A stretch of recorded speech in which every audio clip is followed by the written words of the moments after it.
and welcome to another Fuds on Film podcast.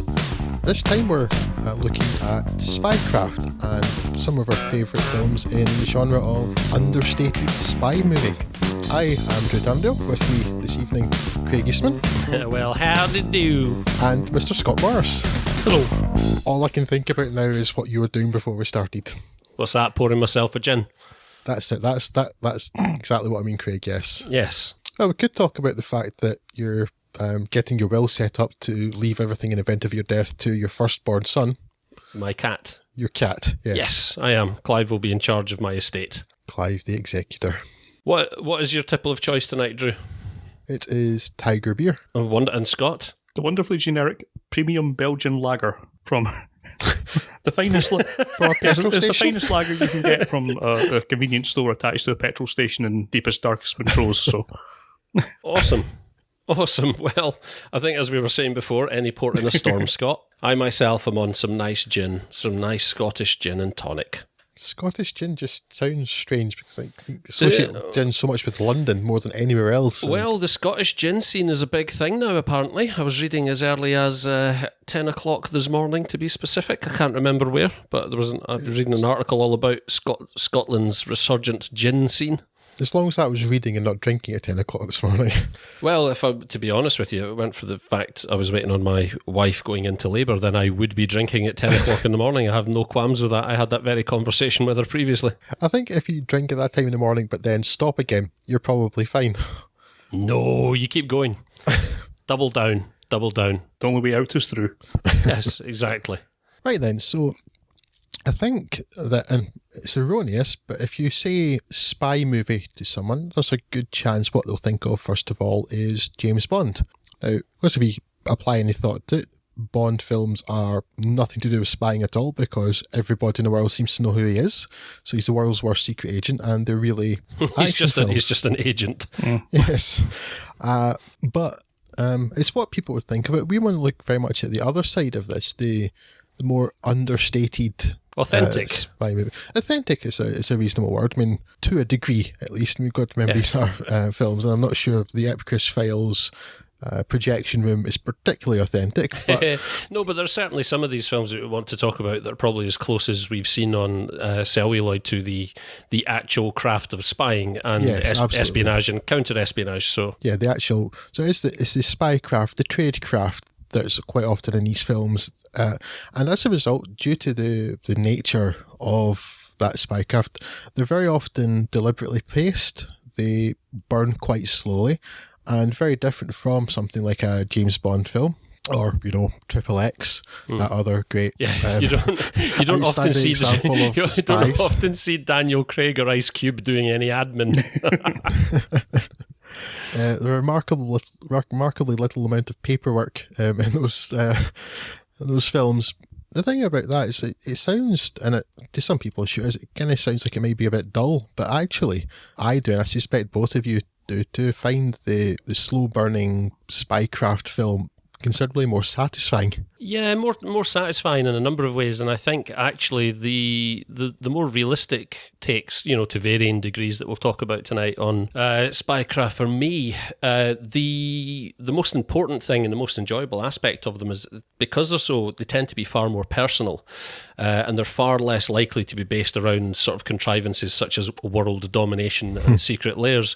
I think the stakes become very personal, and it's much easier to become involved and feel the pressure of the environment and the task at hand. And although it might not always be the case that we're talking about, world domination or the fate of Western civilization, it does tend to feel more thrilling, for want of a better word. Yeah, I think it's a lot easier to get emotionally invested in something when the stakes are more relatable. Yes. It's something I think maybe I mentioned when we did our Bond podcast, but when the stakes are, world sized, it's too big.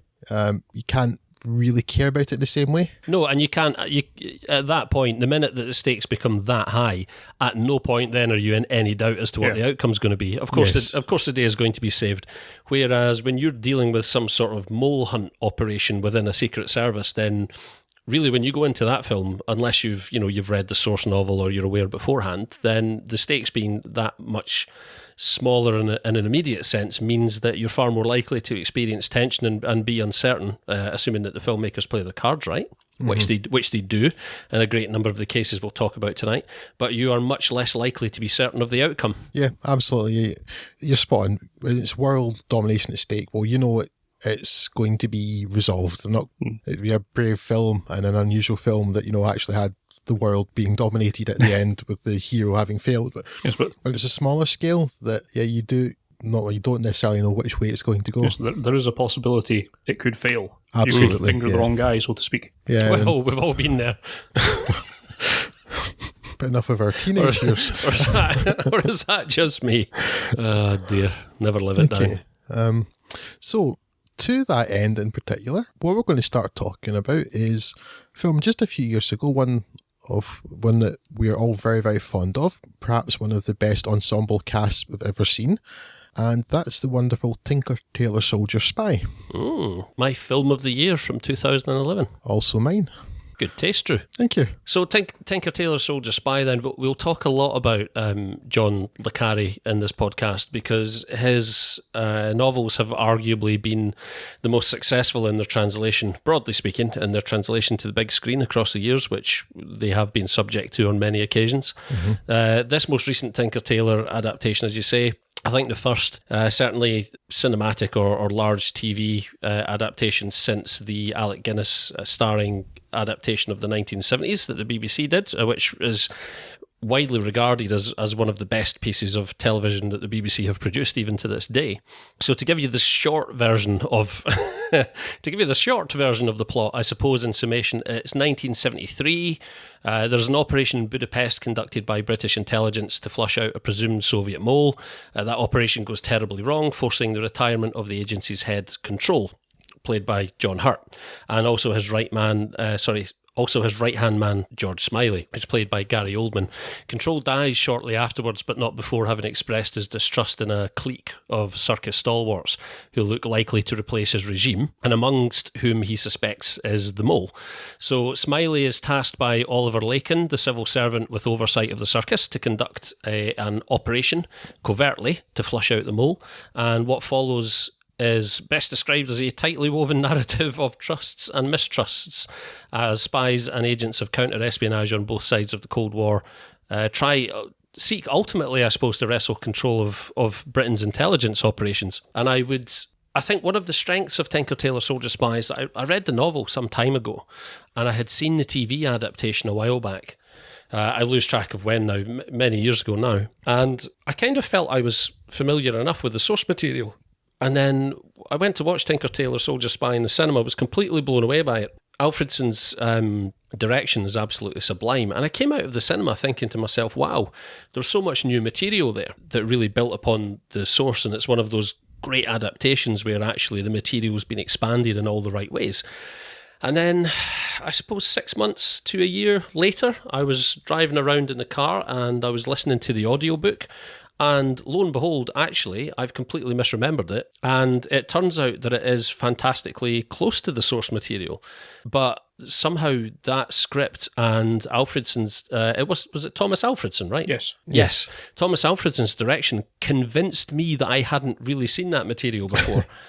And that was the most surprising thing about it for me. And I can't really praise it highly enough. I know a lot of people complain that the plot is perhaps too labyrinthine, and it is quite a twisty, turny narrative, and it's not helped by the fact that Alfredson also uses a flashback device. That tried and tested method of keeping people bang up to speed with complex plots. So that does obfuscate things slightly, and even initially on my first watch at the cinema, I found it slightly difficult to keep track of, even having read the source material. But really, on repeat viewings, this is one of those films that just keeps dishing out the rewards, and I don't think I've grown tired of watching it yet, and I must be on about my 7th or 8th watch now, easily. Okay. I think what's quite successful about it too, and it's quite, I don't know, labyrinthine's quite the word, but it's certainly quite dense, and into that, it's about a 2.5 hour film, something like that, I think, but managed to get almost everything that's in the 6 hours or so of the TV adaptation. Yeah, and it doesn't feel rushed. No, it doesn't. It does still feel slow and fairly leisurely paced. I'll maybe deliberately paced is better because it takes the time it needs. Yeah. But it doesn't feel rushed. It still manages to get most of that information in there. And there's a lot of people just being allowed to stand around and act just by looking at other people, and moments of silence as well, where actually it feels probably as if nothing's going on, but actually everything in the world is going on. Yeah, it's perhaps the best film we've seen at managing to establish relationships and even actions between people without actually having any words at all. It's just looking at people, just meaningful glances. Yeah, I mean, it's a good, 10, 15 minutes before the main character even speaks. And Gary Oldman, who can be so guilty of chewing the scenery in so many films he's in. Yeah. I mean, sometimes entertainingly so, like The Fifth Element or something, but can just overact so much. I hear his Sepp Blatter is off the hook. For somebody that can be so guilty of being really hammy, really overacting, for him to give such a stunning, understated performance where he doesn't even speak for 10 or 15 minutes in the film, and just everything just by managing to look like the saddest, most world-weary person you've ever seen, and that conveys so much about the character without a single word coming out of his mouth. It's a career best performance from him, isn't it? And absolutely. Probably the same for all of the leads, even the guys like supporting actors like Mark Strong, who is incredible in this. But he's not got a huge role, but it's such a pivotal and important one that really is quite remarkable to see. Same with John Hurt. Same with guys like Colin Firth.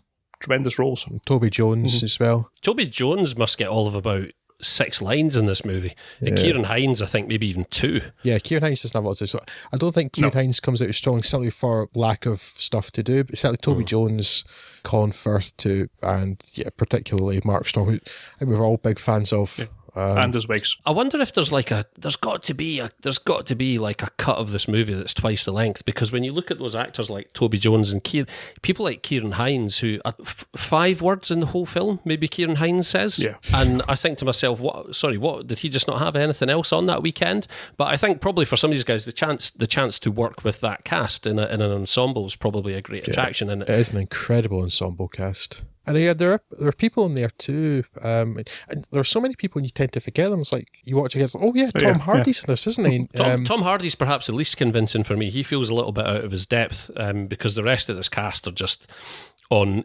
A+ form. Even as the weakest link, he's still very good in it. Then you have people like Benedict Cumberbatch, who's generally at the very least dependable. He's really good in this. Peter Gwilym.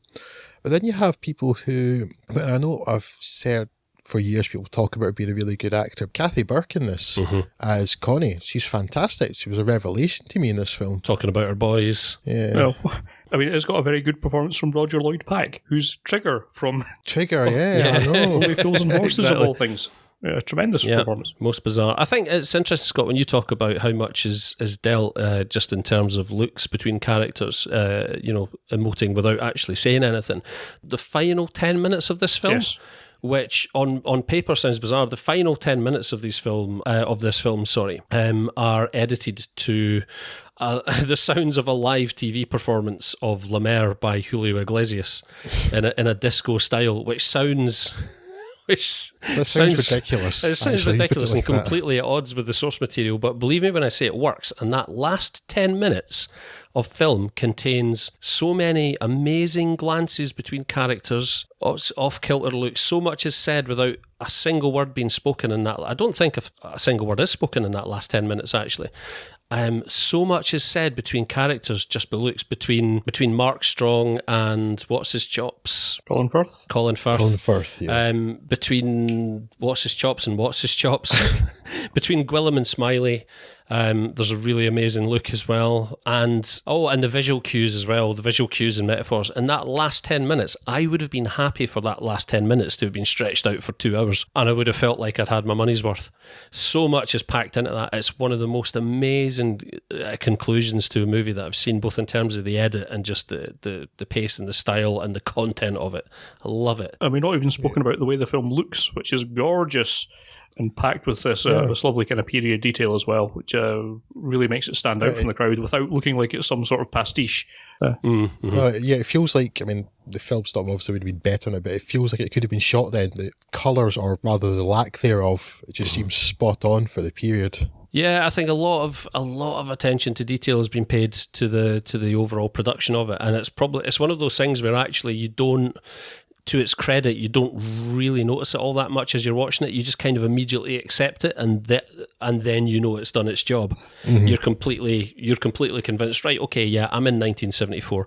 That's transparent. Yeah, absolutely. No one walks past wearing like a digital watch or something, something like that. Although I've not checked the goofs in the IMDb trivia. I'm sure people have probably picked fault here and there, like, oh, the logo on the Coke can is actually from 1977, not 1973, 74. But it's so authentic that really, without paying any attention to it, you find yourself absolutely involved and immersed in this world. And when a film does that without you really noticing, I think it's testament to the attention to detail that's gone into production. Probably a huge amount of work and money has been spent on that authenticity to make sure that you don't really pay attention to it. And it's probably worth mentioning, of course, that Carré himself is an ex-intelligence agent, and this is not autobiographical, but there is some set drawing from his personal experience and the way his cover was blown by people. So that does filter through into this work in particular, which I think is what makes it kind of raw, and it just gives it such an edge, and it's a really great story, the way that you can unravel this, and you really are kept guessing. First time I'd heard this, I think I heard the audiobook first, but yeah, you really couldn't tell who it was going to be until the big reveal at the end. That really does keep you guessing, so yeah, it's a tremendous watch. I think it's Le Carré's most well-known novel, I think it's probably safe to say, for the reason that it's probably his best written, certainly of the ones that I've read through, it's the best written, and that sort of semi-autobiographical aspect of parts of it make it so very authentic that there's no part of this film that you would watch and think, well, no, that's just patently ridiculous. It is all very much believable, and I can absolutely believe that this is how these kinds of things played out. Yeah. Whether or not they still do now, I doubt very much. But at the time, I imagine this is highly authentic, and I have no reason to doubt Le Carré's supposition there. Yeah, so at the same time, being his most successful novel, also, it must be a fairly, and especially given that amazing TV adaptation, it must be a pretty daunting task for a director to take this on board. Mm-hmm. I don't know whether it helps that the director isn't like British, certainly not an English speaker as native, that doesn't have quite that. He's not coming in with any baggage. Exactly, yeah. I think probably it does. It's so successful. And even just rather than the success of the film, one of the reasons I like this so much, this doesn't necessarily tie with anything we've said, but I just wanted to mention is why I like these films so much. I love the fact that so much of this sort of film works with the characters just doing hard work. It's never magical stuff they're doing. It's never you putting something into an evidence agitator or using a magical enhancing computer image thing. Yeah. It's one of the reasons I love The Day of the Jackal so much too, where it's more just the characters just diligent, hardworking and intelligent rather than, magical geniuses who happen to find exactly the right thing at the right time. It's about man hours being expended on tedious stuff. Yeah, but it's so much more satisfying in that regard too, because then there's more danger that way for the characters because you realise they could miss it or something could go wrong, and it's more just more satisfying to see that come together. Definitely. Shall we talk about another Le Carré then? Because I have found a new film to love, and it's 51 years young this year, I believe. The first Le Carré adaptation, I believe it was, certainly film-wise. Yeah, and that film would be The Spy Who Came In From the Cold, the 1965 adaptation, in which Richard Burton plays Alec Leamas, the handler of Britain's undercover agents in Berlin at the height of the Cold War. Leamas has overseen a disastrous period for British agents in the city due to counter-operations by his German counterpart Mundt, and when the last of his charges is killed while crossing the divide of the Berlin Wall on his way to debriefing, the hard-drinking chief is faced with a choice. Either walk away from his life in espionage or undertake one last very dangerous mission. Initially, it would seem that Leamas, and it's quite disorientingly, it initially seems that Leamas has chosen the former. But shortly we come to realise that he has in fact taken the one last job option, that being to convince the German agency that he has in fact decided to defect and is now in fear of execution by his own side. The Spy Who Came In From the Cold is one of those films that I keep hearing people talk about, and it's perpetually popping up in, recommendation lists. And for some reason, despite the fact it's in a genre that I really love, it's kind of a touchstone picture that's highly regarded in this genre that I love. For some reason, I've never come round to watching it. And it was only about a week ago that I watched this in preparation for the podcast, and man alive, what a film. Yeah, I mean, I'd read the book, or the audiobook read to me at that point some time ago, and I liked it a lot. And then I think I watched, this was at the end of one of the TV adaptations, and that didn't really grab me very much. So I think that put me off further investigation of the film, but that was a stupid idea, as it turns out, because Spy Who Came In For Cold's amazing. All of the car adaptations we're going to talk about here are brilliant. I don't know yet if this is better than Tinker Tailor Soldier Spy. I think it actually might be, just because Richard Burton's performance is incredible, and also it's easily the most cynical and hard-edged of it. Oh, yes. This is the sort of real nasty side of the espionage game that certainly towards the end you think is perfectly believable and also really quite soul-destroying at the end of the day. Well, it's predicate as some of the characters' motivations are in Tinker Sailor, Soldier Spy, or any number of these films tonight. So many of its characters' emotions and experiences are predicated on the fact they have a sneaking suspicion that they're obviously partaking in very dangerous work, but they're obviously in danger from the other side, but they almost always have a sneaking suspicion that they might be viewed as entirely expendable by their own side. And this is one of those films where that turns out to be the case for almost everybody. Mm-hmm. Sorry, spoiler alert. In a lot of cases in this movie, that sneaking suspicion turns out to be vindicated. It's also got one of the more incredibly multi-layered plots that is going on in the sort of intrigue world. It's all very bluff and double bluff, but at the same time, it doesn't feel as though it's ludicrous. It feels like this is actually something that could very believably have happened. Yeah, I think probably to the same extent as Tinker Tailor Soldier Spy, it probably goes that deep into like you say, plot and counterplot and subterfuge and double dealing, but it to me, it didn't feel as complex as Tinker Tailor watching it. It didn't feel quite as dense. It was easier to digest, which I think is in its strength. Which I think is unusual, because I think it is actually far more complicated, because at the heart, Tinker Tailor Soldier Spy is, there is a mole, we need to find a mole. Where this is, in a way, we need to protect a mole by doing some seriously weird things. And the kind of multi-layered plot that goes on to do that really does kind of... It should be ridiculous, but somehow it isn't. It's all very believable, and even though it's taking place at a very high level, it all works. And that's quite an achievement, I think, to make that, have that believability filter through. And it's really just driven through, I think, mainly by Richard Burton, who is someone who I've not really seen a lot of, to my discredit for someone who does a film podcast, but in this film at least he is amazing. I've seen a number of films that Richard Burton has happened to be in. I've never watched a movie because Richard Burton was in it. He's never been one of my favourite actors, as well regarded as he is, but yeah, I'm kind of a Richard Burton fan after this now, and I'm gonna the upshot of this is that I'm gonna go back and watch more Richard Burton movies, even ones that I've seen before, maybe dismissed them out of hand, because this for me really was the film where I'm like, wow, I get it. Richard Burton really could act. Yeah, I don't know how much of it is leaning into his character. I mean, this is obviously a really cynical drunk that he's playing. I don't know if that is any reflection on his character at all. But quite autobiographical, some of it. Yeah, very aware of that, you know. Undoubtedly so, but also highlights the fact there's a reason why this, Hollywood didn't come knocking on this drunk Welsh bloke's door for no reason. Elizabeth Taylor saw something in him. What's weird about this film for me, though, is that Richard Burton's fantastic in it, right? The story is really good, especially the ending too, because you're completely blindsided by that. Yeah. You're not expecting that at all. Mm-hmm. I don't like this film, and I cannot work out why. Really? Really, yeah. I really, really don't like it. I'm bored by it, quite frankly. And that was when the first time I watched it a few years ago. I felt bored. I watched it again a couple of days ago, and I think I'm going to like this. And I was like, nope. It still bored me, and I can't work out why, because everything about it I should like. I love slow burning stuff like that. I like John le Carré's work. I think Richard Burton's excellent, and I like the story. Mm-hmm. I just cannot get on with this film, and I don't know why. That's all right. You don't need to justify that. Sometimes you just don't click with something. No, but it's just strange because I like the other Le Carré stuff so much, and there are similarities in the structure, the pacing. So the reason, the point at which I knew I was going to love this movie is when Richard Burton first meets Claire Bloom's character, Nan Perry, in what has to be the world's most specific reference library. This reference library is about the size of the room that I'm sitting in now. It has maybe 3 shelves.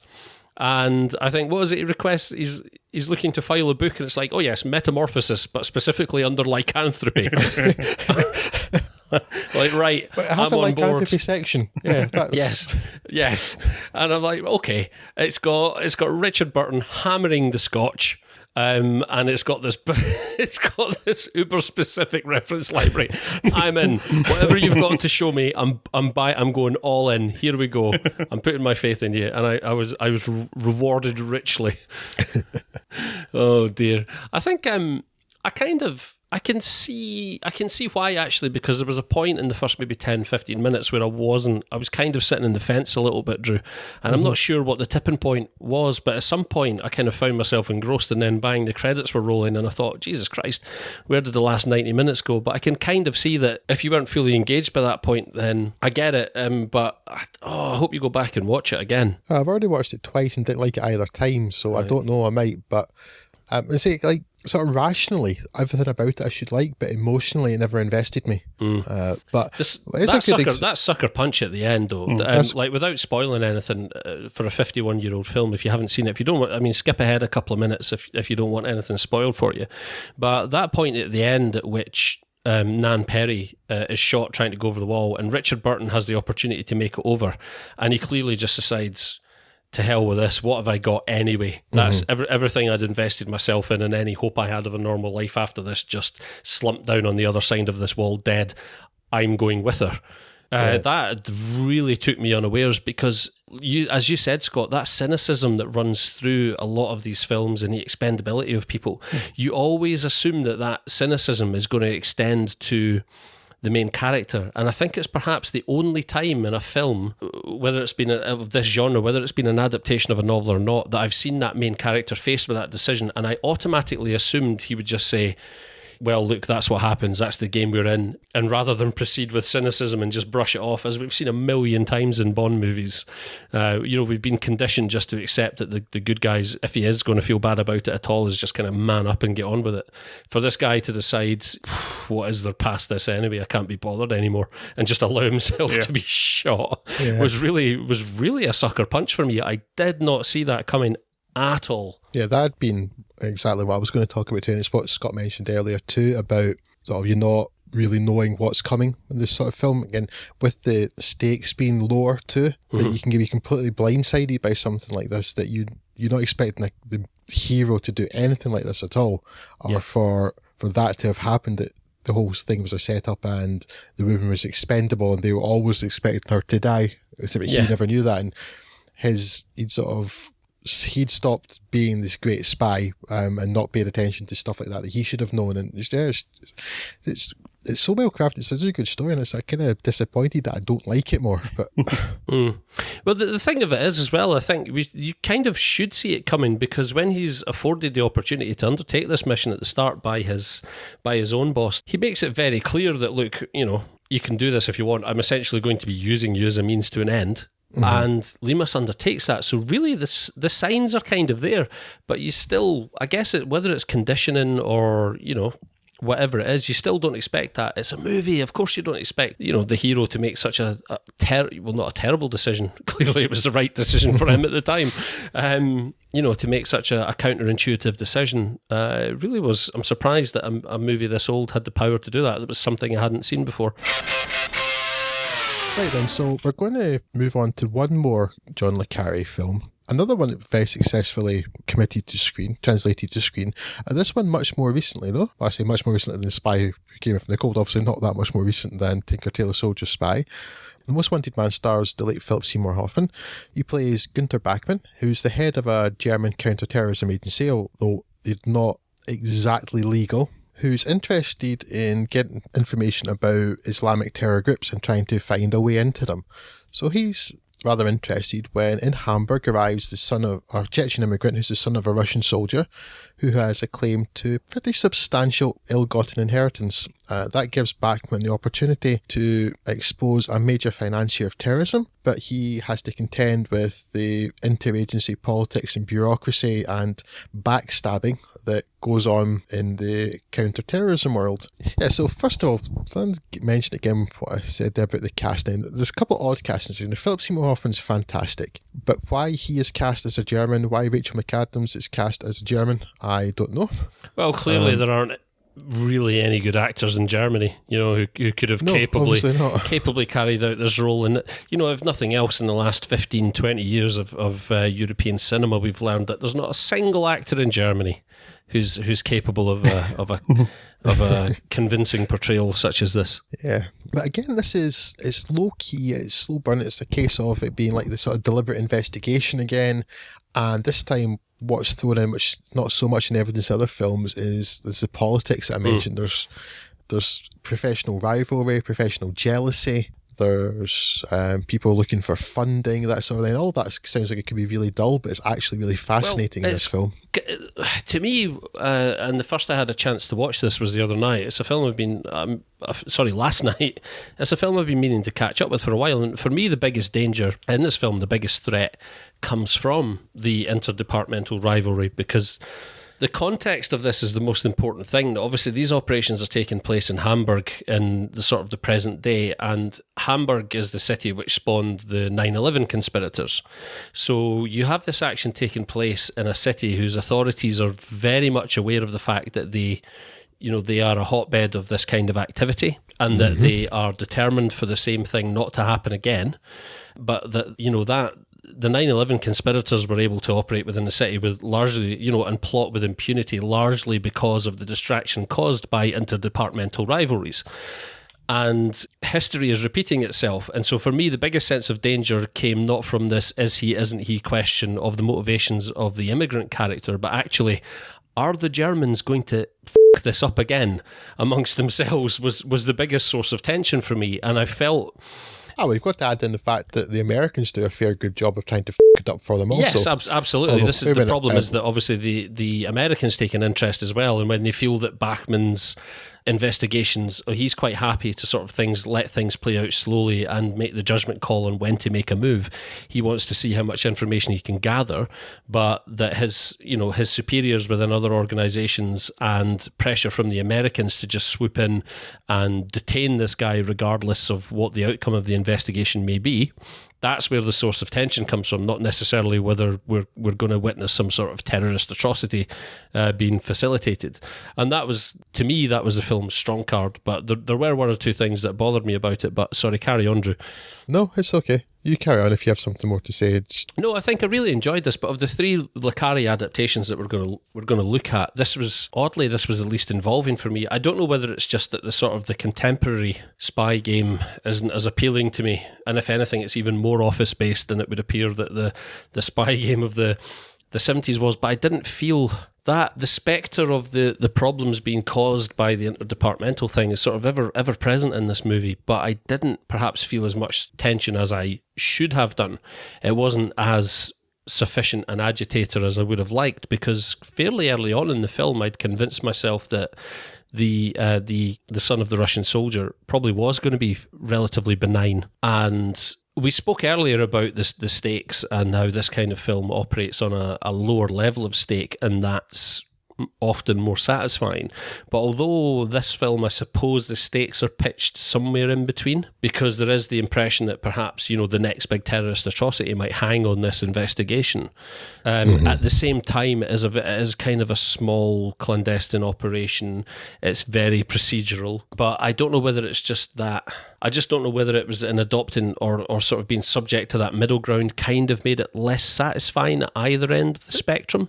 Well, that's Does that make sense? What appealed to me about it, because the whole play in this film is not, as you say, it's not really the Chechen immigrants' involvement in it. It's the way that they could use him, as a Gunter's character puts it, he's using a minnow to catch a barracuda, then a barracuda to catch a shark, and it's whether he Gunther can convince the rest of the intelligence area, well, essentially the Americans, that it is better to keep the sky on the line and catch the shark than it is to just simply catch the barracuda, which is effectively kind of the struggle in the film. It's not really anything to do with the who you would perhaps consider the protagonist. It's instead this somewhat strange way of attempting to make his somewhat tainted views known to the CIA, who distrust him, even though it seems to be entirely their fault that he's trusted in the first instance. Yeah, exactly. Yeah.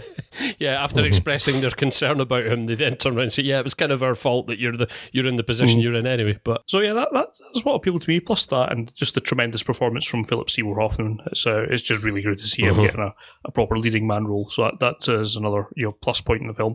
Yeah, perhaps it's a bit less a notch down from Tinker Tailor and in Spy Who Came In From the Cold, but it's a very slender notch. It's a very slender notch indeed. Yeah, I think I did still enjoy a lot about this film. It is definitely.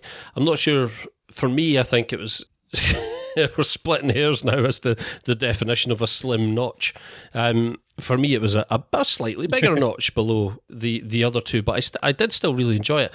And I will say at first, I was kind of baffled by the decision to cast, Rachel McAdams and Philip Seymour Hoffman. As brilliant as Philip Seymour Hoffman has uniformly been, or uniformly was throughout his time in the acting profession, once you get past that initial kind of, why the hell have they done that? Because there are any number of fantastic German actors who they probably... And you accept the fact that it was probably a money decision and a marketing decision by the studio. Then, what's quite frustrating about that too is the fact that one of the best German actors I've seen in the last 15 years is in this film. It's Daniel Brühl.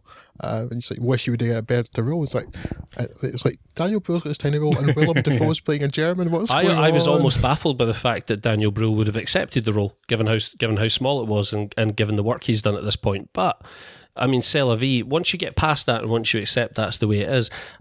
To be in fairness to Philip Seymour Hoffman, is excellent as always. I think there were maybe 2 points at which the accent kind of slipped.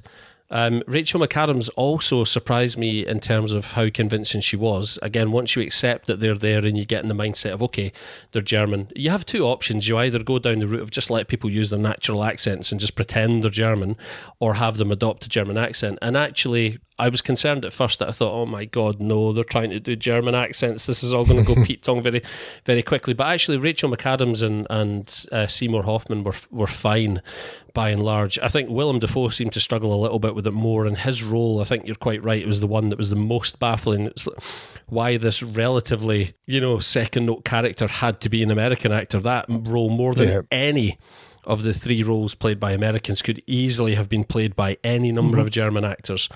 And I think they had, just you mentioned about the accents, Craig, I think they really had to have them try for the accent because they actually had real Germans in it as well. Of course.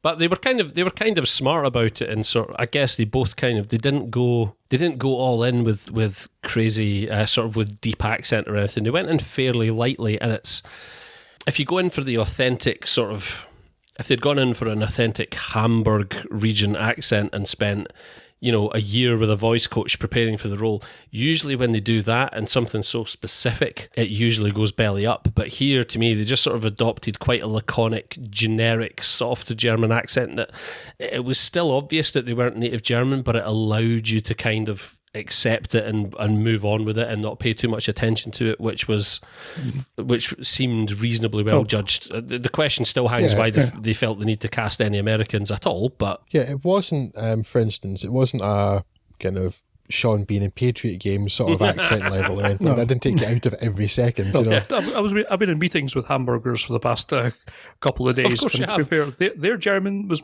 their English was probably better than mine. Yeah. So. As is so frequently the case with the continental Europeans. Yeah.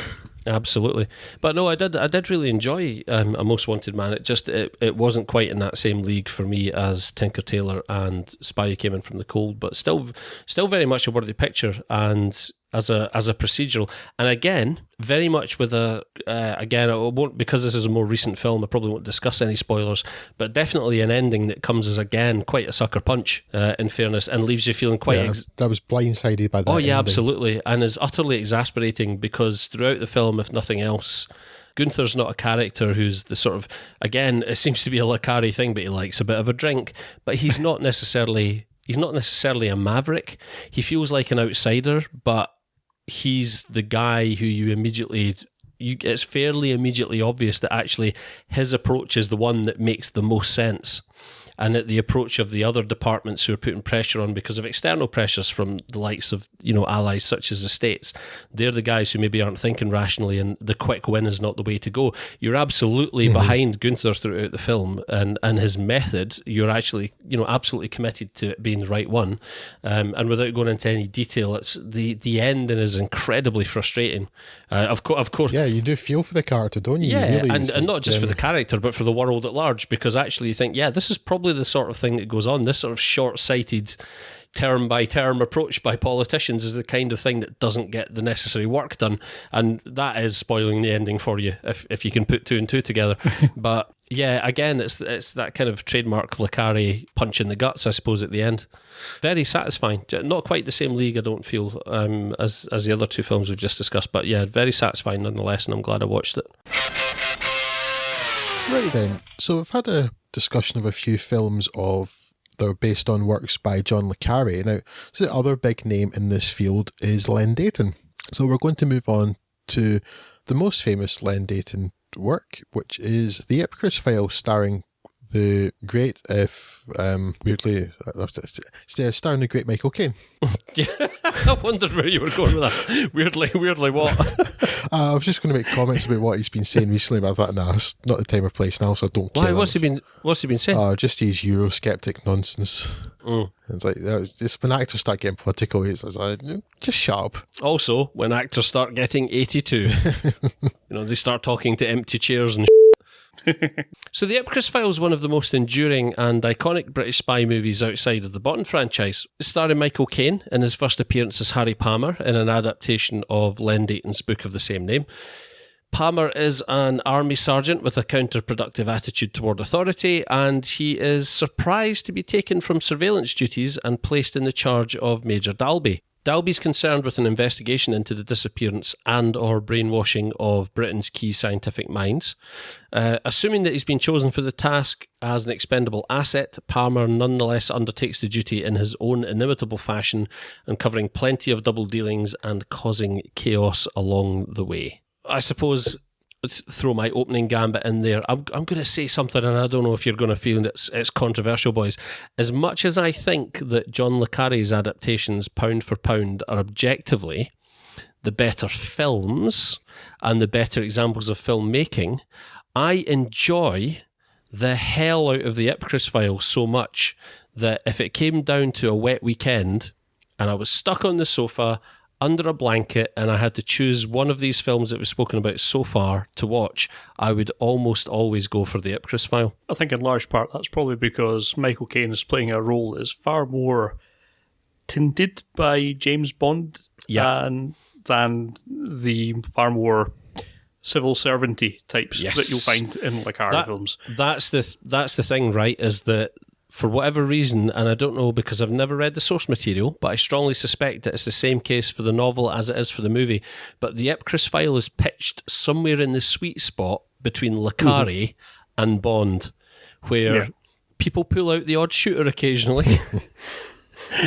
And although Palmer actually is seen to indulge in more admin than any of the characters in the Le Carré works we've discussed, there's enough of a blend between the sort of almost fantastical and the boring day-to-day craft of the espionage world that it makes it's Le Carré with a little bit of juice. Yeah, I mean, the Ipcress experiment, the mind control thing, is very Bond, really.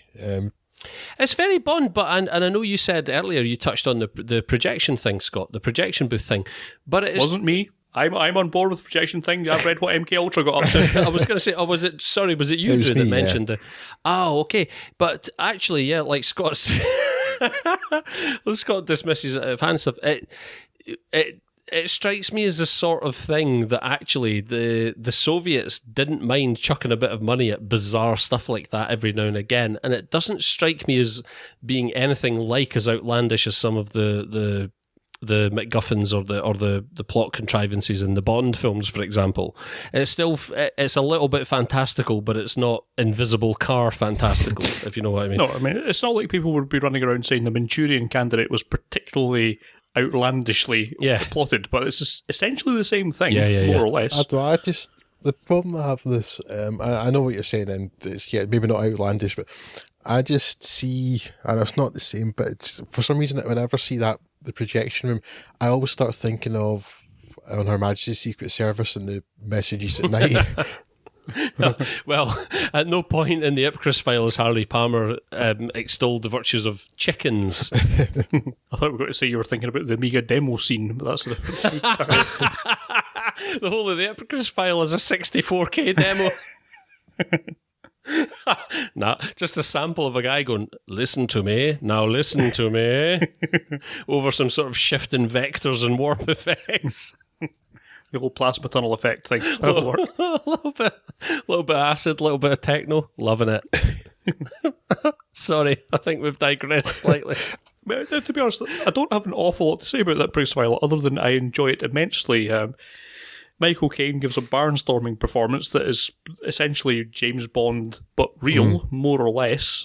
He has all the kind of the charm and the glibness of some of like a Sean Connery era Bond, but it's applied to a plot that is borderline believable. Certainly all the investigation work up until the kind of final reveal in the last half hour, say, is perfectly believable.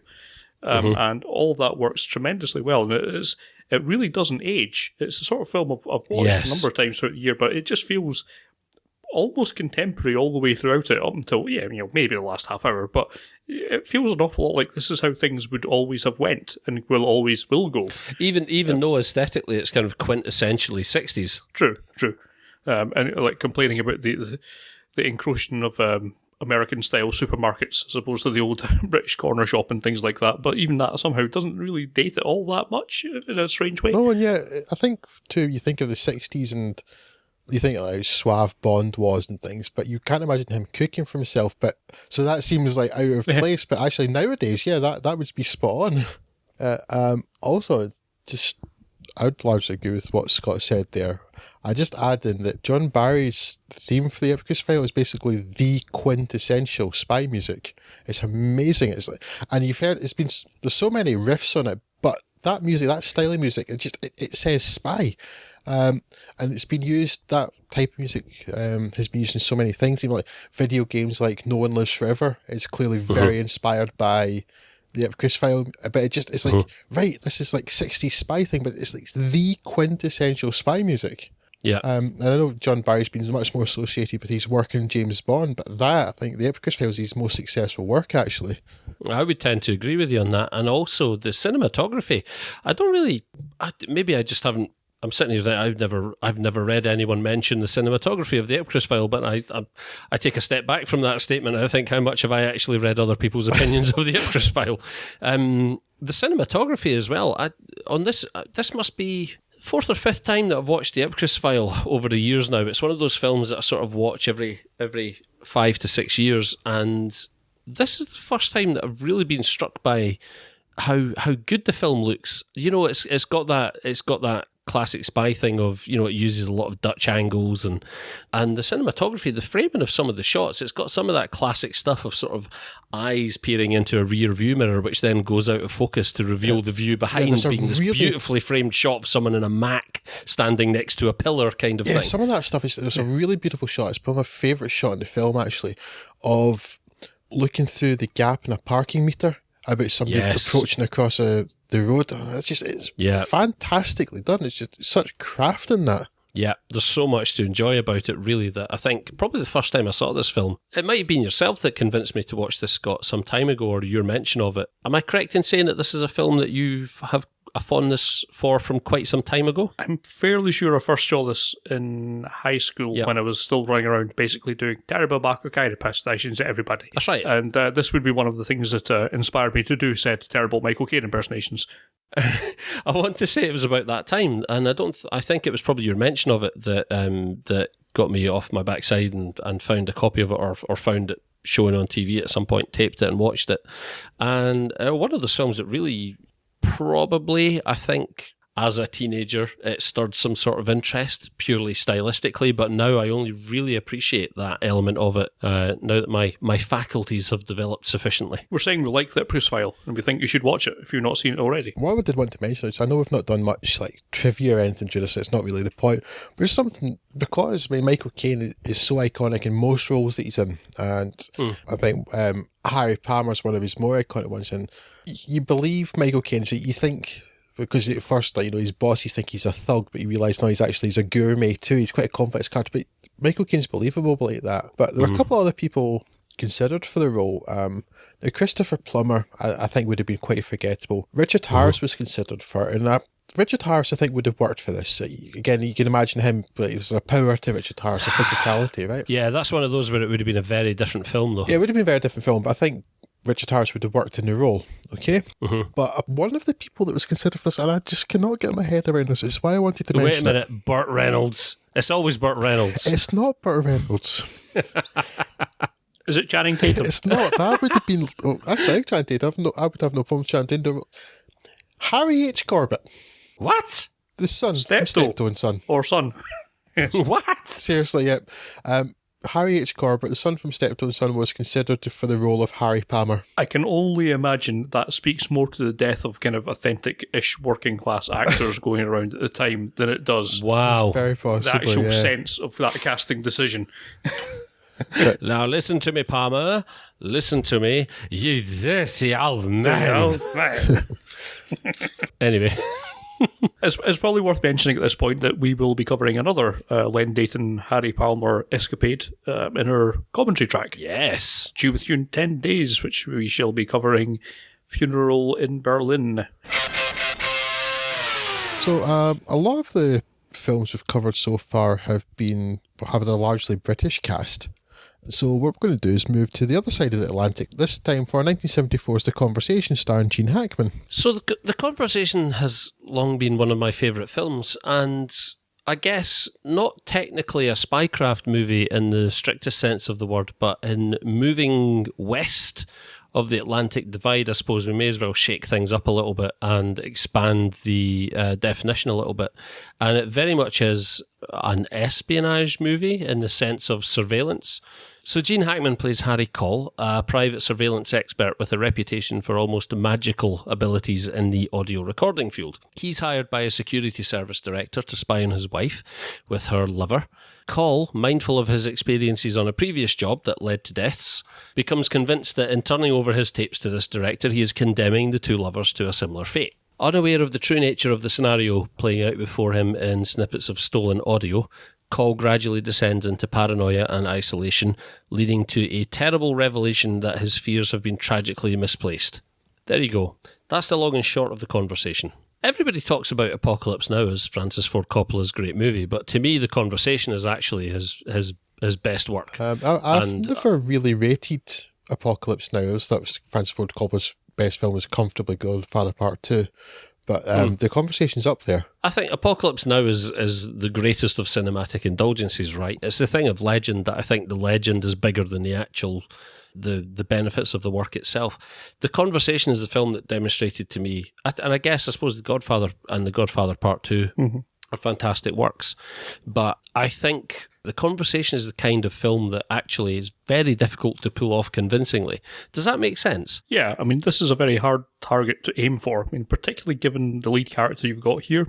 Gene Hackman is great, but this is him being an antisocial anti-Gene Hackman. Yeah, an antisocial shut-in who points microphones at people from a distance and snoops on conversations. What's cinematically appealing about that? Yeah, trying to make him a sympathetic character, which he winds up doing because poor old Harry is not particularly well. He doesn't seem to be living a particularly great life. The racket that he's gotten has got to him, and he is now just constantly looking over his shoulder, even though he perhaps shouldn't be. I mean, he's on the private business. He's not. He shouldn't perhaps be so mindful of repercussions from like other parties, but nonetheless he is, because that's what he spends his entire life doing. So it leads to him having this guy having a very kind of tragic, very sad, kind of isolated life where he won't open up to anyone. So it's a fascinating central character to build a film around, which is, I think, what makes this film something special. The technical aspects of how he's able to record all these things are also interesting, particularly if you have a hankering for this kind of espionage stuff. However, the main hook in this film is just that tragic character that Harry Cole is, and the nuts and bolts of it are probably less important than Gene Hackman's characterization of him. Mm-hmm. And it's certainly a career best performance from him. I mean, toss a coin between this and the French Connection. Yeah. But it's a tremendous. Well, toss a coin between this, the French Connection, and Superman 4: The Quest for Peace. And there you go. A terrific central performance, and that's really the captivating thing. And apparently something that was very hard for Hackman to do, because it is the complete opposite of what Gene Hackman is in his day-to-day life. Yeah, it impressed me an awful lot. It's a very slow-burning film, but something that's rewarding, and something that is almost more of a character study than it is espionage-related, although obviously the espionage element in the terms of the secret recordings and all that kind of thing play such a large part in the crisis that causes Harry Cole to freak out towards the end. But yeah, a very, very compelling film and very, very good to watch. Yeah, it's so elusive that I think the first 4 or 5 times I watched this movie, I started watching it, and it wasn't until my 5th or 6th viewing, and I don't exaggerate, that I actually made it to the end, because this falls into a really specific category for me, and it's the midnight movie that isn't a midnight movie. There's something about this movie that if I find myself in a situation where I've got the house to myself, it's late at night, I know I don't want to go to bed, maybe it's 11 o'clock, something like that, I want to watch something, there's nothing on television, The Conversation for some reason has become my go-to film. And for a period of 10 years since I first went to watch this movie on recommendation, I never made it to the end. As bizarre as that sounds, even though I enjoyed it massively up until whatever point I fell asleep at. And it wasn't until 5 or 6 years ago that I actually watched this all the way through to the end. And I kind of feel like that. I kind of feel like my inability to keep my eyes open has built up some sort of gradual reveal to the plot revelations of the movie. But actually, the first time at which I managed to watch this all the way through, I was just so blown away by it. My introduction to Francis Ford Coppola wasn't The Godfather; it was Apocalypse Now, and I struggled with it to a great degree. And I found it difficult to understand why everybody revered that as the sort of the touchstone movie of the 70s, as it were, and certainly of the sort of the Vietnam War genre. And I think perhaps for some time that clouded my opinion of him as a director. And this is the film that swept that away and made me realise that, holy smoke, yeah, Francis Ford Coppola, for him as a director to be able to pull off this film, whether or not he was working with an actor at the top of his game like Gene Hackman clearly is here, it absolutely solidified to me the fact that he is one of the great directors of the 20th century.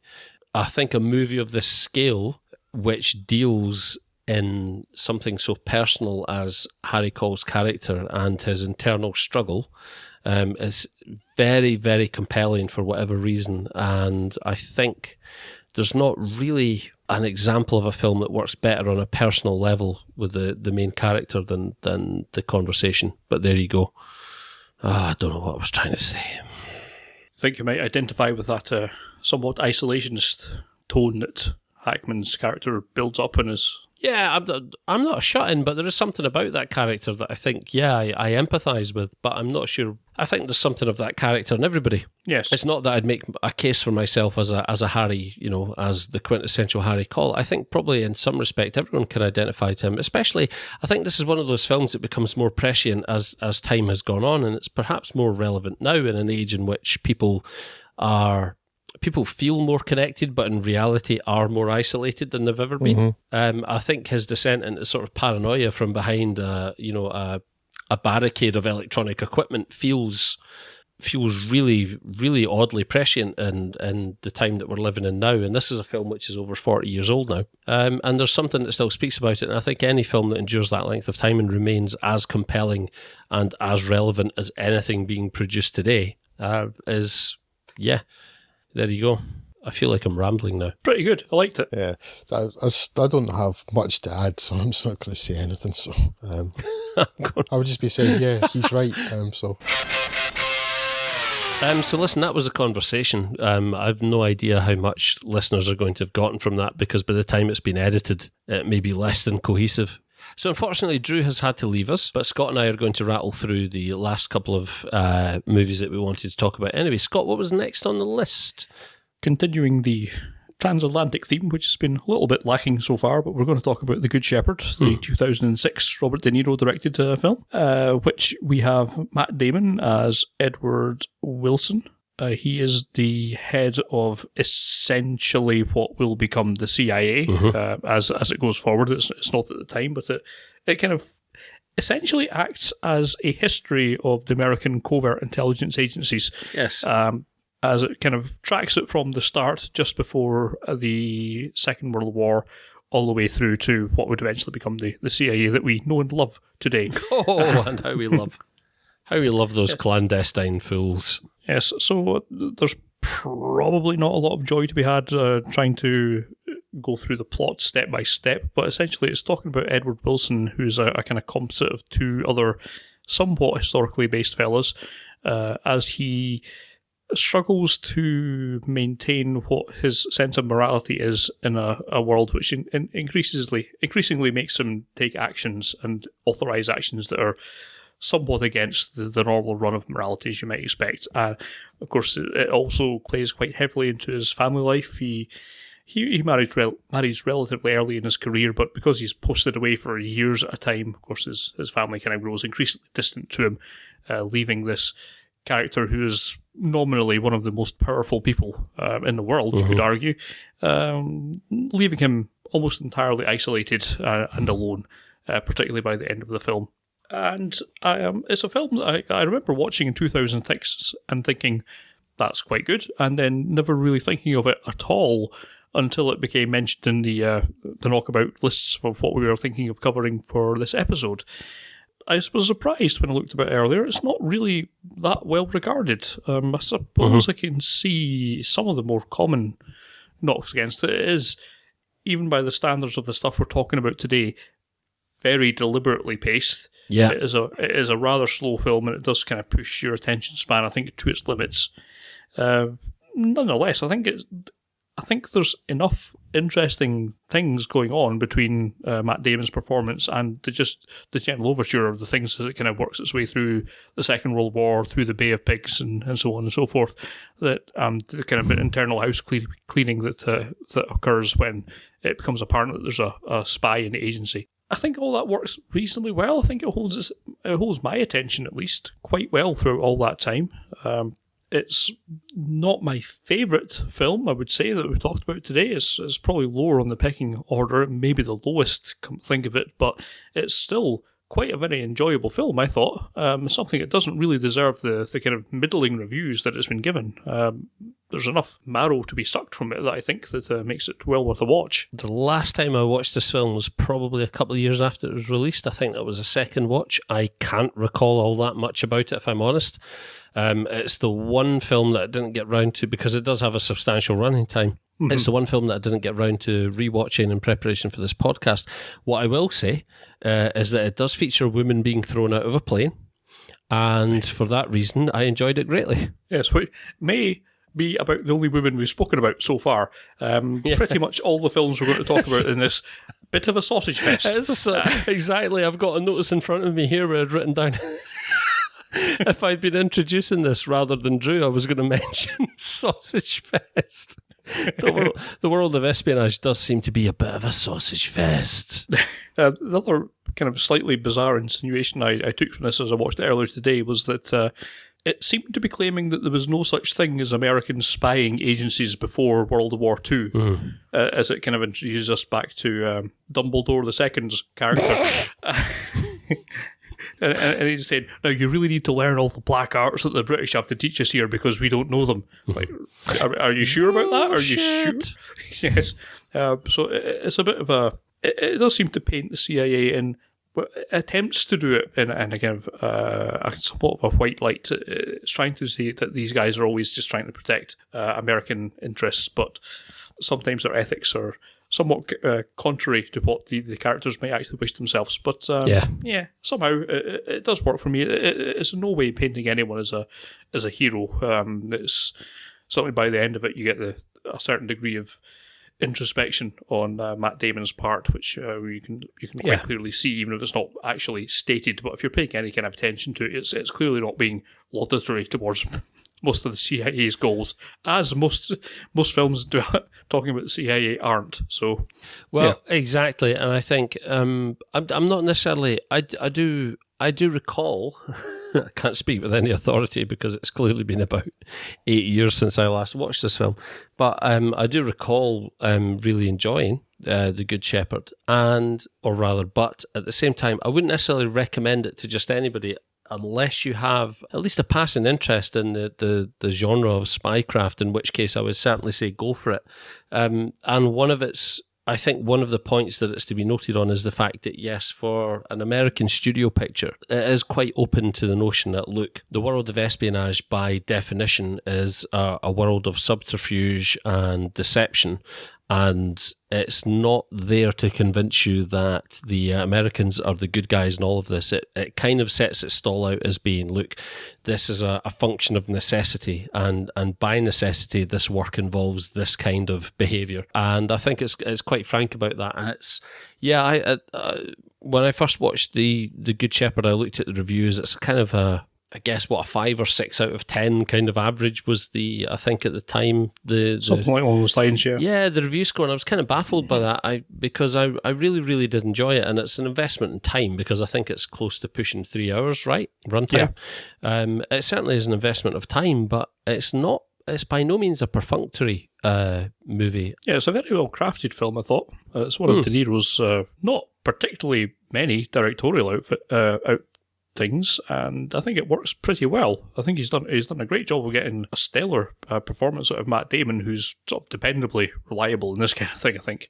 I think it works quite well. As I say, you do need a certain predisposition to this sort of thing, but if you are so inclined, then this is a great outing to stick your teeth into. Still one of Matt Damon's best performances. It's a restrained performance as well. He's described in many places as a man of silence, and that's really what you get, but it's a silence that speaks volumes, so to speak. Yeah.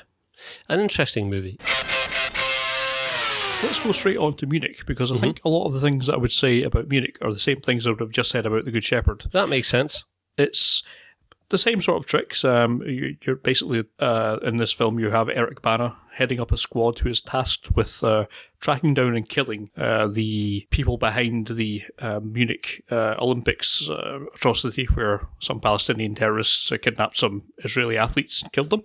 And Golda Meir didn't stand for that shit. No, they were not happy about that at all. So they decided to spend as much time and money as it comes to tracking down and killing these people in acts of revenge. It's open to an awful lot of criticism, I would think. It's morally far more obviously ambiguous than anything we've spoken about so far. It's pretty clear from the outset that this is, as you could characterise pretty much all the Middle East conflicts to this point, it's barbarism in response to barbarism. And it's very difficult to actually take your heroes seriously as heroes. And certainly at points they have their own conflicts about exactly what they're doing as the extrajudicial murder, essentially, that they're performing upon these terrorists. I think it's even essentially, it just is. Yeah. It's obviously good at working outside the law, and while they may feel them morally justified, others wouldn't. The films, I think, fairly even-handed in making points that the atrocities that are occurring in response to the atrocities that these guys are committing are just an ever-escalating spawn of more violence, and it's not really helping anyone in the long term. You can happily debate whether these guys that you're featured are actually heroes or villains. I think all that works pretty well in terms of something to talk around. I've got to say, however, as a film, I find Munich a little bit dull, surprisingly, given the content that's going on, but it's very slowly paced. A lot of the agonisms that the characters are going through are kind of signposted, maybe a little bit overly melodramatic. Spielberg, obviously a Steven Spielberg directed film, but his penchant for the kind of more emotional side of things, I think, doesn't really serve him particularly well in this instance. It's still a worthy film, but it's not enjoyable, and it's too long, and it's a bit slow, and the performances, although they're great, they're a bit heavy-handed. It's still good. It's still worth going for. It's worth thinking about these things more for the thoughts that it provokes around the Israel-Palestine conflicts. But it's not in itself a film that I can wholeheartedly recommend, apart from the thoughts that it provokes outside of it actually being a film, if that makes any sense. I get the impression that maybe I enjoyed it more as a film than you did, but I think, the central power of it is the invoking of that discussion about, it deals in a very grey area. And I remember when Munich came out, there were the sort of predictable calls of, it's a Jew making a movie about how Jews were right to slaughter Palestinians. And I don't think it is that at all. No, there was equally a very strong reaction saying that it was apologetic on behalf of the Palestinians. Yeah, so, exactly, bizarrely, which is kind of a clue as to the fact, it's actually a fairly even-handed movie, and far less of a propaganda piece than people might suspect. And I think that anyone suggesting that Steven Spielberg makes a movie as a propaganda piece is doing the man a great disservice. I certainly have more faith in him than that. Yeah, it's a movie which provokes a great deal of thought, and it does have its flaws, but I mean, I suspect I found the pace of it less a problem than maybe yourself, but I do agree that it does succumb to the sort of sentimentalism of Spielberg slightly more than I would have liked it to have done. And I also feel like I needed Eric Bana to be more of a compelling central character than he is in the movie. But I still regard it as sort of in the... I mean, you're splitting hairs here when you say, like, it's in the upper half of my favourite Spielberg movies list. That it's, for what that's worth.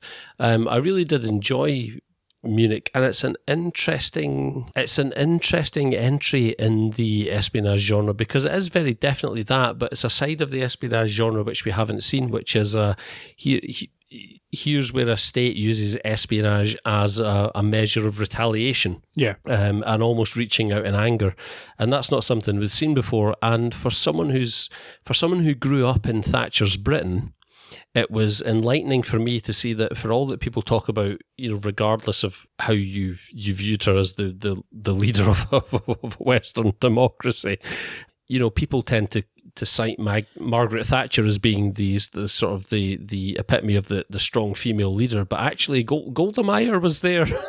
Golda Meir was there a good 5 or 6 years before her, taking no shit. And sending out strong messages when people tried to mess with the state of Israel. Despite its flaws, I still kind of like Munich, perhaps more than I should do, but I still have kind of a soft spot for it. And of Spielberg's latter output, it's by no means the weaker entry or the weakest entry. And I still think it's worth, if you're interested in the genre at all, then it's definitely worth a look. Yes, and if you're a Spielberg fan, it's better than AI. Well, perhaps we should crash on into another couple of films. Let's talk about some Alfred Hitchcock films. Yes. There's a few films that when we put this list together of the things we might want to talk about, there's a few there that were highly recommended by various online sources and such like that we kind of put together. However, I think there's maybe a couple of them that don't actually fall into the realms of Spycraft. They're films that kind of use Spycraft as a crutch or as a plot device to let other things go. And I think the two Hitchcock films that we're going to talk about fall, I think, into that category. Let's go chronologically. We're talking about the 39 Steps, in which we find Roger Hannay, as a general member of the public, Richard Hannay picks up a girl at a variety hall performance who talks to him about a somewhat cock and bull story about secrets that are vital to the country's continuation, and also that people are after him. He dismisses that pretty much initially. However, when he wakes up in the morning, he finds that the girl is dead. He's been framed for his murder, and he needs to go on the run.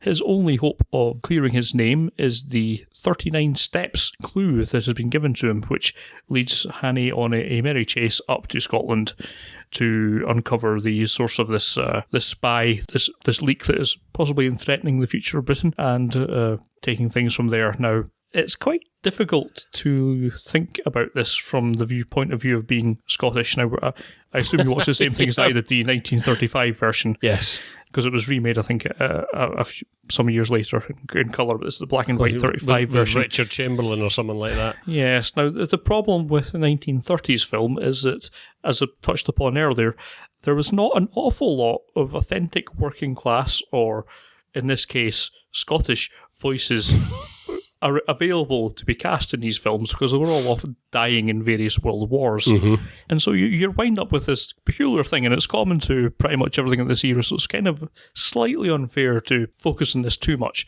But you basically have people impersonating Scottish accents for essentially the 2/3 of this film and not doing a tremendously good job of it. Now, I encourage you at this point to do a Google search for The Fast Show Posh Cockneys Northern Pub, because that is effectively what you have here. You have some very effective, rather trained actors attempting to do Scottish accents with varying degrees of success, shall we say. Mm-hmm. And that makes it quite difficult for a Scottish person to take much of this film particularly seriously. It kind of, John Laurie aside, right? I think John Laurie, who played the Crofter, who most people will probably recognise from Dad's Army as, what's his character in Dad's Army again? We're doomed. Was he Scottish? Jock. Yeah, Jock. Probably Jock. John Laurie was actually Scottish, wasn't he? Yeah.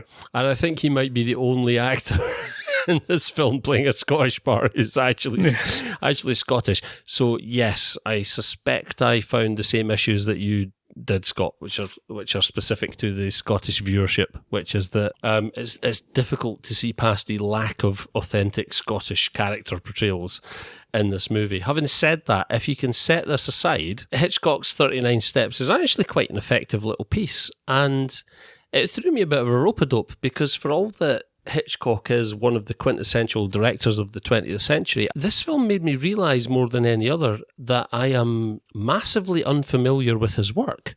And I say that as someone who, I think North by Northwest is easily within my top 10 films of all time, but actually hugely unfamiliar with his back catalogue. And I had made the mistake of assuming, at the point at which I sat down and watched this, that the 39 Steps was a very early entry in his directorial canon, and it's actually something like his 21st film. That's ridiculous. But what struck me about it was how much of a template it clearly became for North by Northwest. Yeah. And it shares a huge number of similar elements with that. It does have its own peculiarities, certainly, and its own arc and its own interests. But I think between the 39 Steps and North by Northwest, very closely linked biological cousins that they are, North by Northwest is by far the superior film. But that's not to say that I didn't enjoy the 39 Steps to some degree. There's a great deal to be enjoyed there. I largely agree with that. It's a solid story. John Buchanan's story has been around for much longer than this, and it's an enjoyable story to draw from. It's not really anything where spycraft happens in it, to be honest. It's largely a chase movie. He is under suspicion from the start, and basically he's trying to escape as best he can, while at the same time uncovering this. It's about an everyman being mistaken for a spy. Yes, and it doesn't really have much of the way of spycraft that perhaps we're kind of focused on here, but still, nonetheless, it's a very enjoyable film. It's a nice little chase film. If you like something like, I don't know, The Fugitive, then 39 Steps, if you've not seen it already, certainly well worth a look at. It's far more sophisticated than its use-by date of 1935 would suggest, actually, but that's obviously one of the marks of Hitchcock as a director. But yeah, it's of interest. Mm-hmm. And I'll tell you the thing that most engaged me, actually, and threw me, even as someone who considers North by Northwest as one of their favourite films, was that it's a great example of Hitchcock deviating from formula, in that the reveal of the central antagonist happens much sooner in this movie than you would expect it to. The details given, the character traits of this person who are hinted at the start of the film, are something that you think would be the big reveal, the big twist, perhaps at the end of the film. But actually, the reveal of the antagonist comes about 20 minutes in. Yeah. Something like that. And so for a contemporary viewer, one of the great strengths of this film is that it kind of throws you a curveball in that respect and subverts your expectations, or at least it certainly did mine. And that is enough of a hook that I wanted to keep watching the film to the end for all of its flaws, and they are flaws that you would expect from a film which is now 81 years old. But it doesn't feel 81 years old, so it might not be my favourite film on this list that we're talking about tonight, but it's certainly not my least favourite either. It was an interesting diversion, and I'm certainly glad I watched it. It puts a lot of other things in context. Yeah, and it has some nice banter between Robert Donat and Madeleine Carroll. But yes, it's an enjoyable watch and something that's worth taking a look at. More famous amongst Hitchcock's works is Notorious, in which we see a gangster rapper, Notorious B.I.G. Hang on, no, that's confusing. No, that's just wrong. I haven't watched Notorious, Scott, but I'm pretty sure that's not it. Well, it is. It's just a very confusing one. We're talking, of course, about the 1946 version with Cary Grant and Ingrid Bergman, not the Notorious B.I.G. biopic, in case for some reason you thought that was going to be the case. And I think for similar reasons, it's another pretty good Hitchcock film, one of his upper echelon, certainly his top half. Of course, top half in Hitchcock's case is 35 films or something. So something like that, yeah. It's essentially more of a romance between Grant and Bergman than it is about spying, really. Although the backdrop of it is that Ingrid Bergman's character is recruited after her father is imprisoned for treason, and it is seen that she could be useful in infiltrating a ring of Brazilians who are in league with the Nazis, and she could use her family ties as a way into that inner group. However, the main thrust of it is really more the romance and the relationship between Grant and Bergman and their chemistry. And certainly they have great chemistry between the two. And Spycraft is sort of not exactly taking a back seat to it, but it's not really the true focus of the film for me. It's more based around that character interactions between Bergman and Grant. And on that basis alone, it's worth watching. I mean, it's obviously two of perhaps the most iconic cinematic relationships amongst a number of films, so it's certainly worth watching on that basis. Hitchcock, of course, knows how to direct this sort of thing, and they can act themselves out of the page. So it works pretty well on a number of levels. It's not really anything to do with Spycraft on the grand scheme of things, certainly compared to the other films we talked about today. However, it's still certainly worth a look at. I don't know whether you'd say the same of the other film on our list. It's also a film falling into a category that I think is perhaps not altogether related to Spycraft once I've come to view it, but I hadn't seen Eye of the Needle, the 1981 Donald Sutherland vehicle, until just the other week there. It's a very good film, directed by Richard Marquand. Donald Sutherland plays a character who's infiltrated British society. We were introduced fairly early on into things that he's actually a German spy during the kind of World War II era. And we're introduced to him kind of infiltrating a small English town and taking a kind of a reasonably high position in British commands where he has access to troop movements. However, his cover is eventually blown and he's forced to go undercover, and we pick him up towards the end of the war where he's reactivated by German high command to figure out the location of the D-Day landings. There's an operation which escapes me, and I shan't look it up, but we were part of the ploy to kind of keep Hitler guessing where we were going to actually be conducting landings for was building an airstrip, an air base full of essentially balsa wood planes. And these kind of things, lots of really interesting things that spies actually got to during the war has not gone unexamined by this podcast, which is perhaps worthy of a look in itself. But so he's tasked with examining these airfields and seeing if they're actually legit or not. He finds out that, of course, they are not legit and is on his way to be picked up by a U-boat off the coast of Scotland. So he, in a similar manner to Haney's character in 39 Steps, has to bolt his way across the UK up to Scotland to try and find his escape point. At which point, of course, the very balance of the war could have been swung in a completely different direction. So there's a great manhunt out to stop him.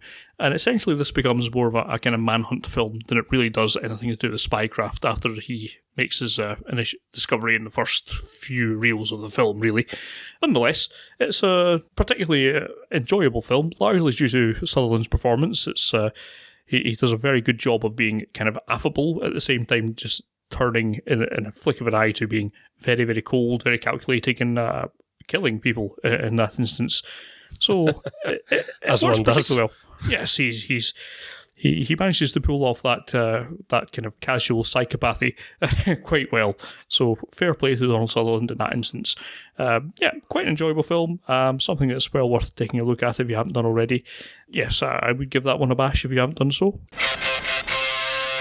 And that leaves us with, I think, a film which certainly I touched upon in a previous recent podcast, but which at the time yourself and Drew hadn't seen, which I believe you've now caught up with, and that is Bridge of Spies. Yes, Bridge of Spies, the latest Tom Hanks outing. The essential gimmick of Bridge of Spies is that we see his character, who's an insurance agent, I believe, at the time, taking on the role of negotiating a spy trade between the East and the West, which rather cuts down its plot somewhat there, but I don't think there's an awful lot more than that. No, it's a fairly simple really talk setup. about. Yeah.